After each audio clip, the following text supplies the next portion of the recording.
Welcome back to this deep dive. Today we're looking at a pretty fascinating stack of resources you sent us centered on grassroots community engagement. Specifically, we're looking at the strategies developed by FaithFlow. Right. And our mission today is really to figure out how to take the anxiety out of fieldwork and turn it into something genuinely impactful. Because let's be honest, there is a very familiar, quiet tension you feel when you're standing on a stranger's porch. Oh, absolutely. You know, you're holding a clipboard, maybe hearing a dog barking aggressively on the other side of a screen door. Which is always terrifying. Yeah, and feeling your heart race as you wait for the door to open, just wondering if you have the right political pitch prepared. It is an incredibly high anxiety moment for most people, and mostly because we tend to misunderstand the actual assignment. Right. Which actually brings us to the core of what we are tackling today. Today, we are answering the question, what do I actually say when I knock on a door?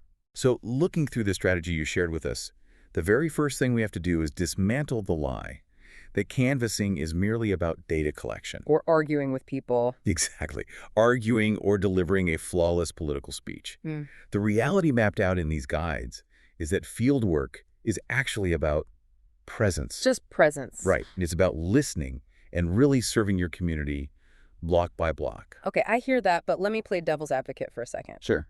It sounds beautiful, like being a neighborhood ambassador, but when you have a quota of 500 doors to hit, Right. doesn't prioritizing presence over a quick, efficient pitch just lead to complete inefficiency and chaos? I mean, you still have a job to do. It feels counterintuitive, I know. But the efficiency actually comes from the foundation behind the approach. The strategy points back to Luke 10.1. Reminding us that Jesus sent the 72 disciples out 2 by 2 into every town ahead of him. Yeah, and the key detail there, he sent them to offer peace to a house. Not a debate. Exactly, not to start a debate. The mission began with a spoken blessing.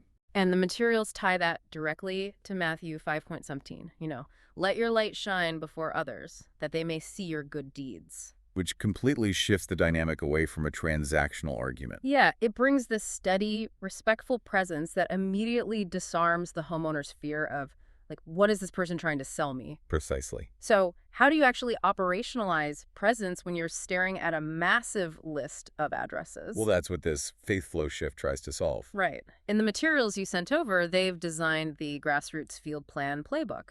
And that acts as the practical bridge between that spiritual presence and, you know, organized boots on the ground action. And the mechanism of how they do that is quite elegant. There's a practical tool in that guide called the Prayer Walk Guide Card. Now, how does a pocket-sized card actually organize a route and protect volunteers from burnout? It works because it changes the metric of success.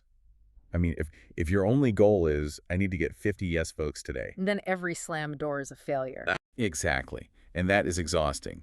But if the card shifts the goal to a peace-paced prayer walk, where your primary objective is offering a blessing over the homes you pass, the emotional burden vanishes. Because you literally cannot fail at offering peace. Right, you can't. That makes perfect sense. It takes this overwhelming, high-pressure neighborhood map and turns it into a clear, grounded framework. Yeah, you aren't just wandering and bracing for rejection. You're following a route with real purpose. It protects the volunteer's mindset just as much as it serves the neighborhood. Wow. And looking at the Faithful Campaign series site you shared with us, there's a really quiet invitation to explore the Grassroots Field Plan Playbook alongside its companion flipbook. That's Faith on the Doorsteps, right? Yes. And they even include a companion song, also called Faith on the Doorstep, which acts as a grounding reminder for the journey. It's all very intentional. It really is. And for anyone listening, you can find all these resources on the Faithflow Campaign Series page at faithflowrootedministry.org. It really changes the entire paradigm of how we interact with our neighbors. Definitely. And, well, that leaves you with a final provocative thought for today. Yeah, let's hear it. If every interaction is holy ground, how might your neighborhood ultimately change if you treated a slammed door not as a political rejection, but as a silent request for future peace?